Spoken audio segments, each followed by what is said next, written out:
Okay, so how did you handle to be a filmmaker but at the same time making a movie about your grandma? Because it's a personal kind of thing.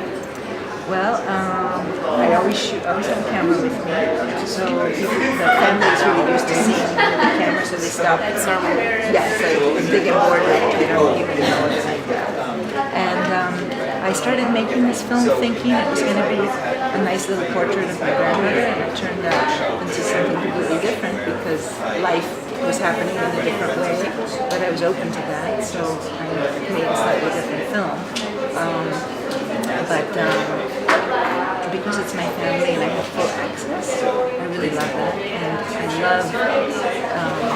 I have so many stories in my family. So, if you have full access to your family, Yes. when do you know where to draw the line between what is private and what you can share with the audience? Yes, that's a really good question.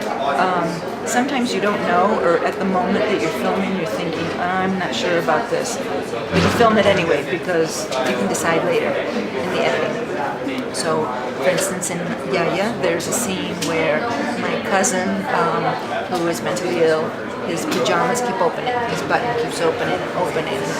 You know, it's humiliating. But on the other hand, that was the reality. So I chose, I'm still respecting him and showing him dignity, but it was important for that scene to show how his situation had deteriorated, and I felt like it was manifested through just this button opening, so I kept that in. I also kept myself in at some point where I think I asked really stupid questions because I wanted to, if I'm expecting them to be filmed, I should also be willing to be in the film in a way that's not the most flattering. You have to be exposed as well. Exactly. And is that the question? How was the shooting of a movie for a long period of time? How do you handle every year and every moment life is changing? So how do you keep yourself an idea of what do you want instead of it changing over and over again? Yes.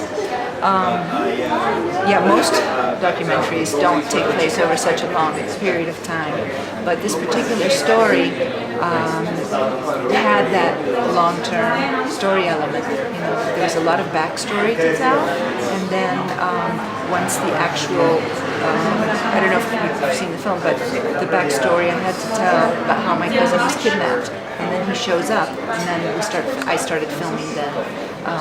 I didn't film every day for 30 years. I had many years in between, and because I knew I didn't have enough footage to make a complete story, I knew there was more to the story, and I wanted to see how much further we could go with it.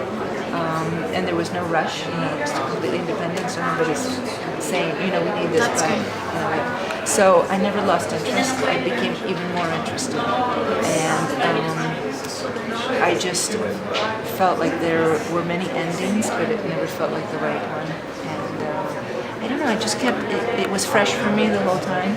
I never lost my enthusiasm for it. What I did have was, many doubts if anybody else is going to care about this. Because it is, I think, when you are filming your family, it's like, well, does anybody else care? Is this going to mean anything to anyone else? But I was hoping that through a specific story, that people could relate to the more universal elements, or see a part of themselves.